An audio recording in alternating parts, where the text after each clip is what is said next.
Imagine standing in your child's bedroom. The shelves are crammed with toys, dolls, blocks, puzzles, action figures, board games. The floor is a minefield of scattered pieces, half-finished crafts, and abandoned gadgets.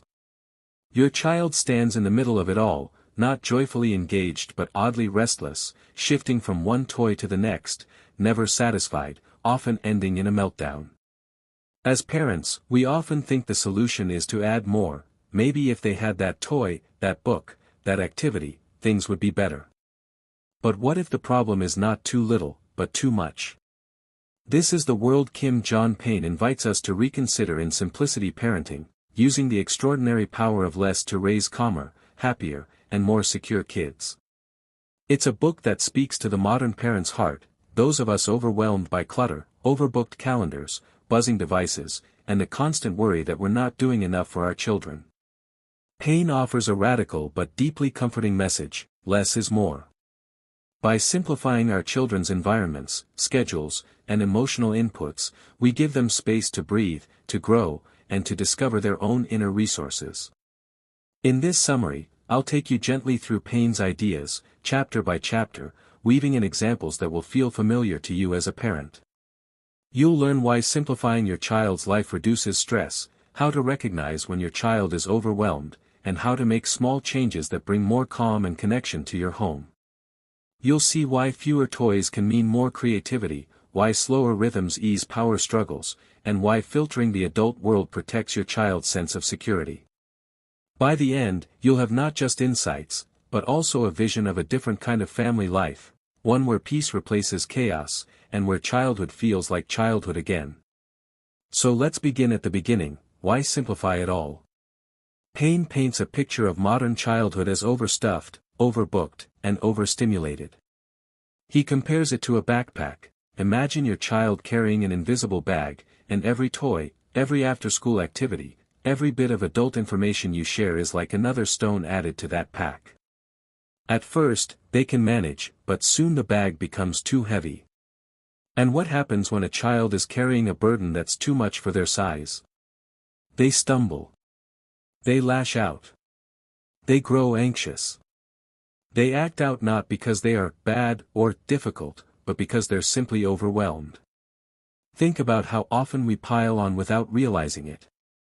We want our children to have opportunities, so we sign them up for sports, art, and music. We want them to be entertained, so we fill their rooms with toys and gadgets. We want them to be informed, so they overhear adult conversations and catch glimpses of the news. All of this, we do with love.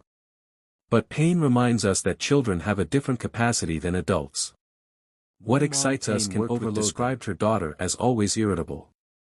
She snapped at siblings, had frequent meltdowns, and seemed anxious for no clear reason. Payne encouraged her to cut back: fewer toys, fewer activities, more quiet evenings at home. At first the mother resisted. She worried her daughter would be bored or feel deprived. But what she saw instead was transformation. With less clutter and fewer demands, her daughter became calmer, more focused, even more affectionate. The child who once whined constantly began inventing games, drawing for hours, and talking more openly with her mom. The key here is that simplifying isn't about deprivation. It's about removing the noise so your child's natural creativity and calm can surface. Payne uses the phrase, the extraordinary power of less, because what's left, after the excess is stripped away, is extraordinary: peace, connection, resilience. As parents, we often feel guilty, like we're not doing enough. Payne's message is almost like a deep sigh of relief: you don't have to do more. You don't have to add. You can give your child a better life by subtracting. And with that powerful reframe, Payne takes us into the next chapter, what he calls soul fever. It's a concept that will change the way you see your child's meltdowns, irritability, and sudden changes in mood. Payne introduces a phrase that resonates deeply with every parent who has ever looked at their child and wondered, what is going on with you? He calls it soul fever. Just as a child's body can burn with fever when fighting off an illness, their soul, their inner world of emotions, identity, and spirit, can also burn with stress, overwhelm, and disconnection. And just like with a physical fever, the solution isn't to pile on more tasks or distractions. The solution is rest, care, and simplicity. Think of the last time your child had a string of meltdowns over the tiniest things: the wrong color cup, a sock that felt scratchy, a sibling sitting too close. Or maybe you've seen them become unusually withdrawn, irritable, or anxious without being able to put your finger on why. Payne would say, that's a soul fever. It's a signal, not of defiance or bad behavior, but of a child whose inner world is overheated by too much. He shares stories of children who lived in environments filled with constant noise, choices, and activity. These kids were not problem children at their core. They were children in the grip of soul fever, and their bodies and minds were crying out for a break. Here's the shift Payne invites us to make: instead of asking, how do I fix this behavior, we ask, what is my child's soul telling me right now? When you notice signs of soul fever, you don't scold, threaten, or ramp up rewards and punishments. You simplify. You slow down. Imagine your child comes home from school already cranky, and within minutes they've picked a fight over the iPad, snapped at their sibling, and slammed the door. Instead of rushing in with consequences or negotiations, Payne would suggest you take a step back and recognize the signs of overwhelm. Maybe tonight calls for fewer toys scattered around, a skipped play date, or an early bedtime with a favorite story. In other words, you treat their emotional fever the way you would a physical one, by creating calm, quiet, healing conditions. One mother Payne describes had a son who was constantly acting out at school. He seemed angry and resistant to every authority figure. Teachers were frustrated, and she felt helpless. Payne guided her to see these explosions as a kind of soul fever, a signal of deeper overload. When she began to simplify his after-school hours, cutting down on extracurriculars, decluttering his room, and making their evenings slower, the anger began to ease. He became more open, less combative, and better able to manage challenges. Soul fever is also a message for us parents. Sometimes, what we see in our children reflects the pace of our whole family's life. If we are rushing, multitasking, overcommit, and overstimulated, our kids often mirror that stress back to us. In a way, their fevers can be a wake-up call for us to simplify too. Payne reminds us that healing doesn't come from fixing kids in the moment of explosion. It comes from noticing the conditions that spark the fever, and gently adjusting the environment. A little less noise. A little more rhythm.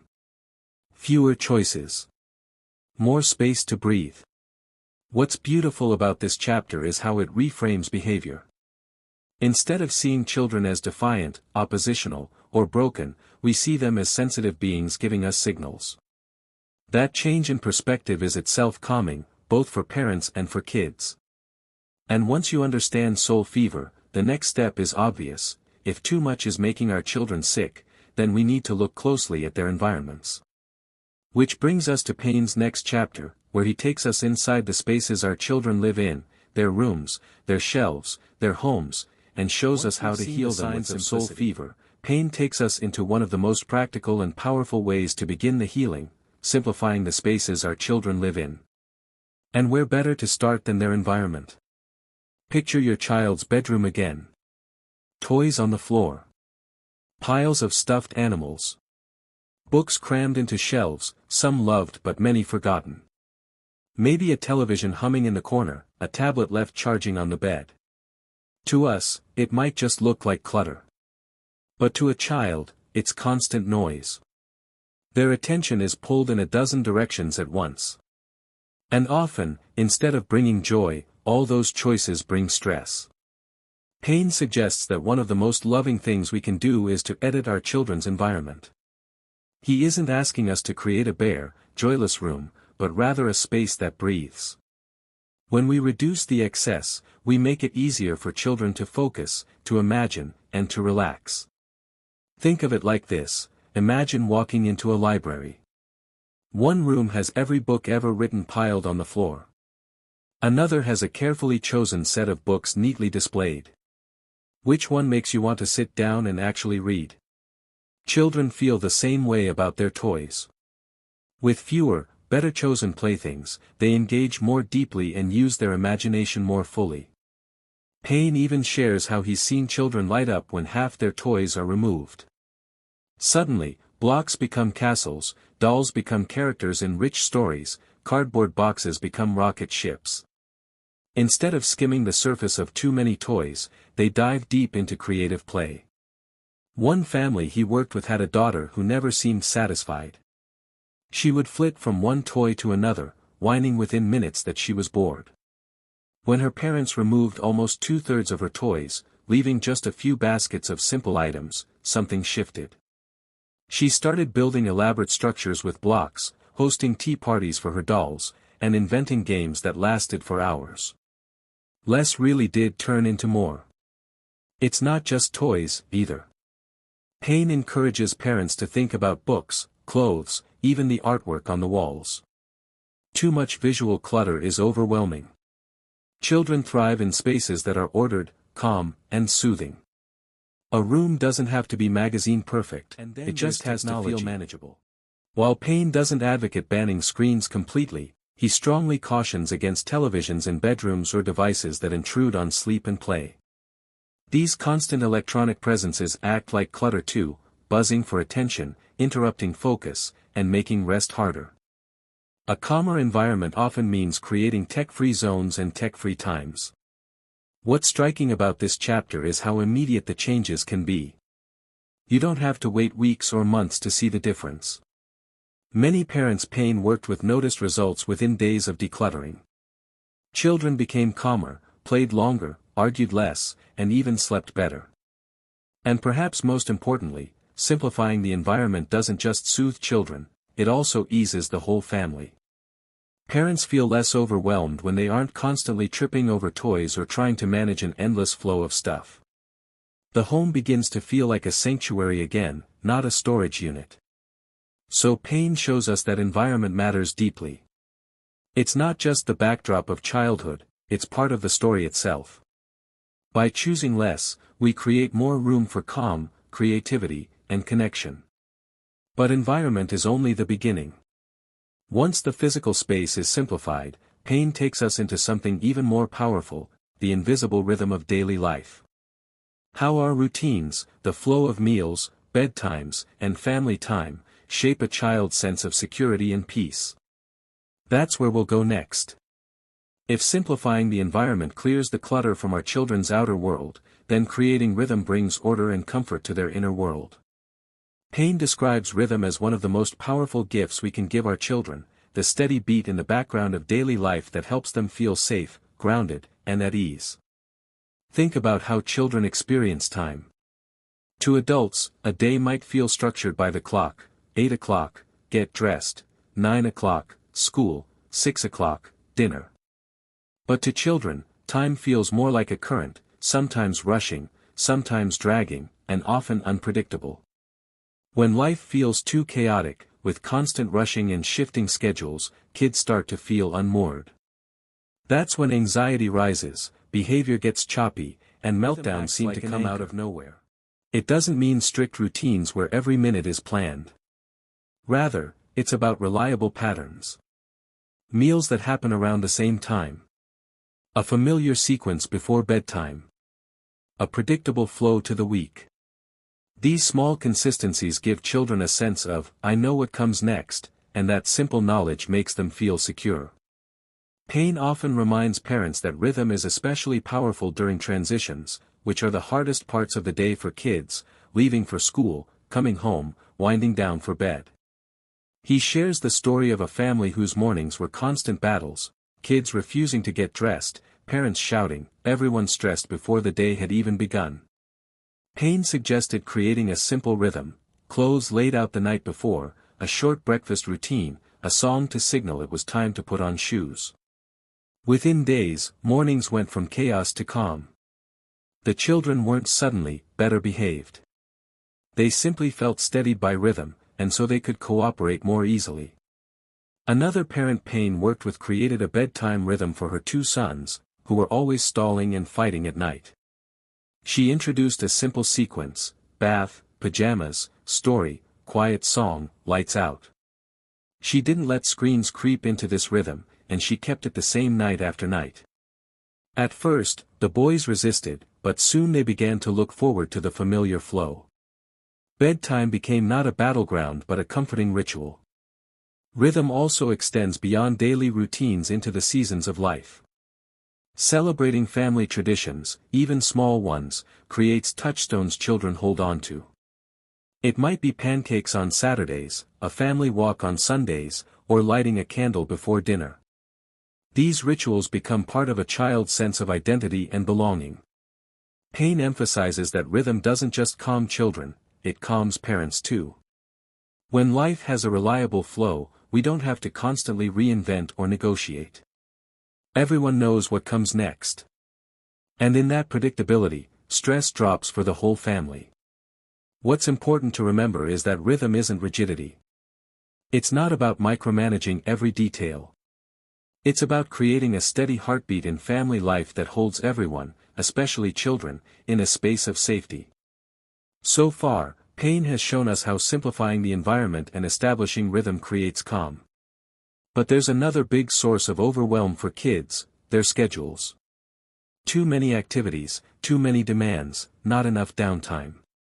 And that's exactly where Payne takes the comfort of knowing what comes next, then simplifying schedules gives them the freedom to actually breathe in that space.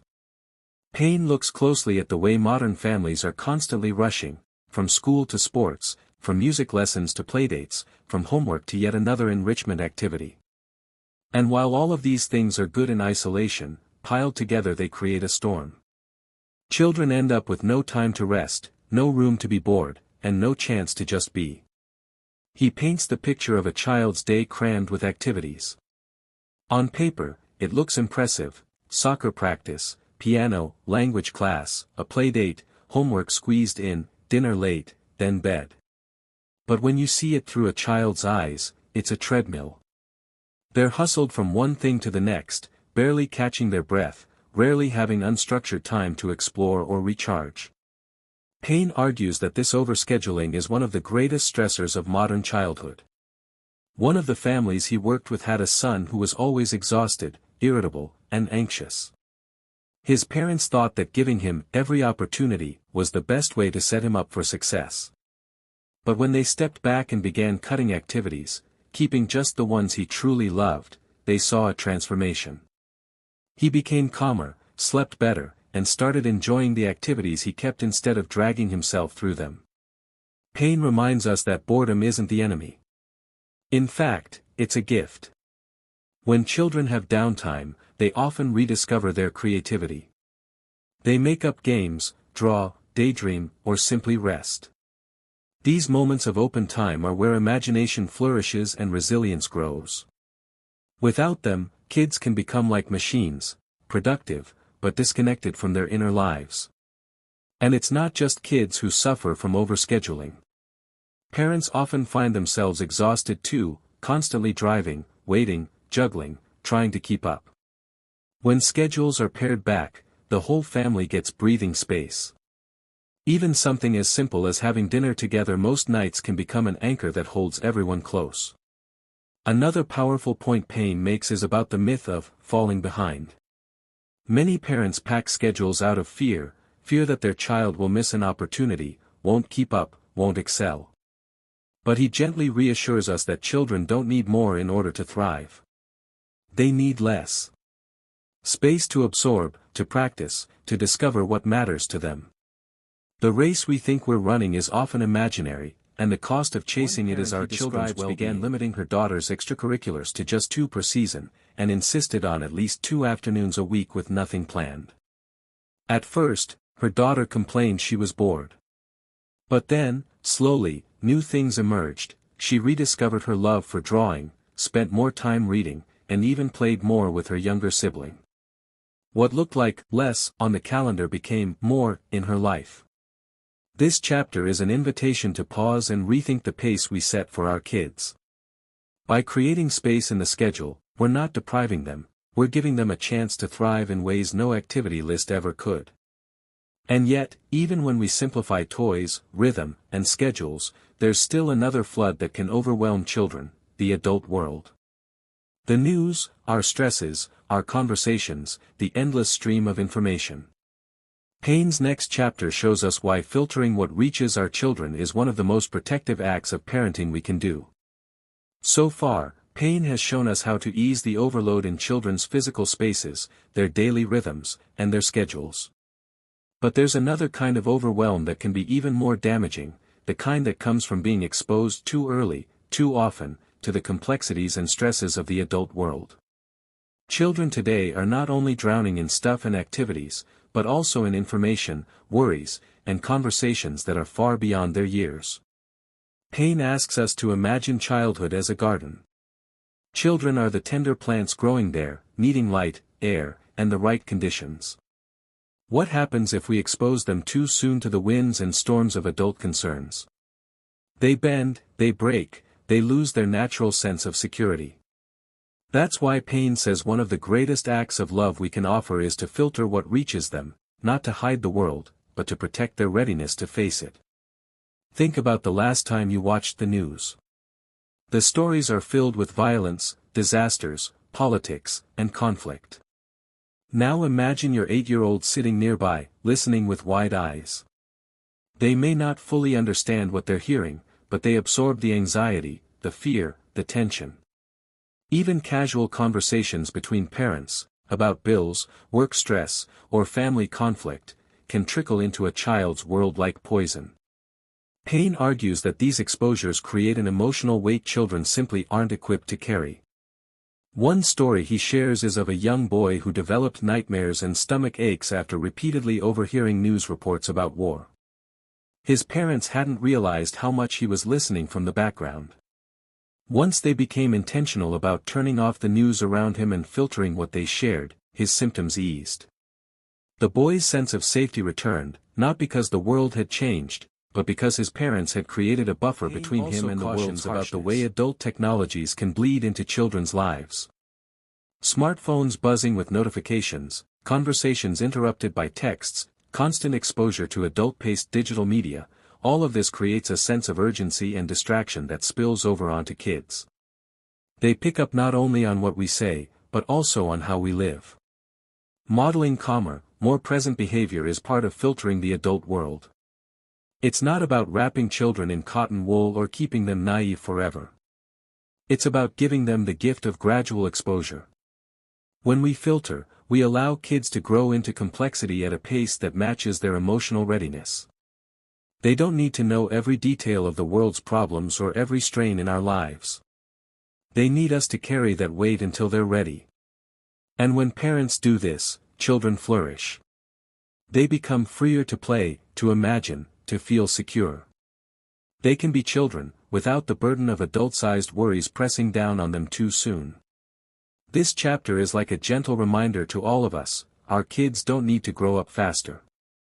They need us to slow things down for them, to create safe spaces where their childhood can unfold naturally. And so, with the environment simplified, rhythms restored, schedules eased, and the adult world filtered, Payne closes his book with a practical and encouraging message. He shows us how simplicity isn't a one-time fix but a lifelong approach to parenting, one that transforms not just our children's lives but our own. As Payne draws his thoughts together, the heart of his message shines through with simplicity itself. When we give children less, we actually give them more. Less clutter means more room for imagination. Less rushing means more room for connection. Less exposure to stress means more room for calm and confidence. Childhood isn't something to be filled up with every possible opportunity, it's something to be protected, cherished, and allowed to unfold at its own pace. He reminds us that simplifying doesn't have to be drastic. It's not about stripping life bare or living by rigid rules. It's about small, intentional choices that accumulate into a gentler, more nurturing family life. Clearing a few toys. Establishing a calmer bedtime rhythm. Saying no to one more extracurricular activity. Turning off the news when little ears are around.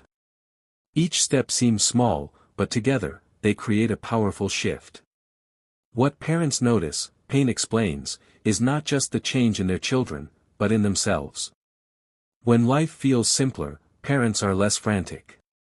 They find more time to be present, to connect, to laugh. They discover that family life can feel less like a daily battle and more like a shared journey. And in that space, love becomes easier to express. Part of his message is that it's never too late to start. You don't have to have done everything right from the beginning.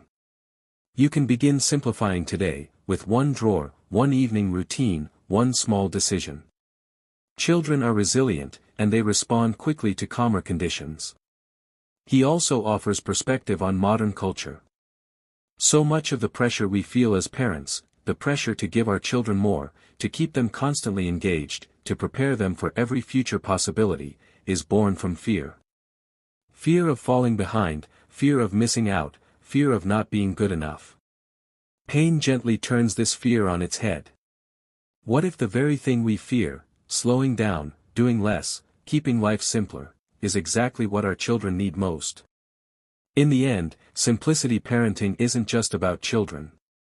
It's about families rediscovering balance, about reclaiming joy, about creating a home that feels like a sanctuary rather than a source of stress. It's about giving ourselves permission to step out of the noise and into a quieter, more meaningful rhythm. So if you've been feeling the weight of parenting in today's world, the clutter, the rushing, the constant demands, let this message be your invitation. You don't have to add more to become a better parent. You can do less. You can simplify. And in doing so, you may discover a calmer, happier child, and a calmer, happier you. Thank you for listening to this summary of Simplicity Parenting by Kim John Payne.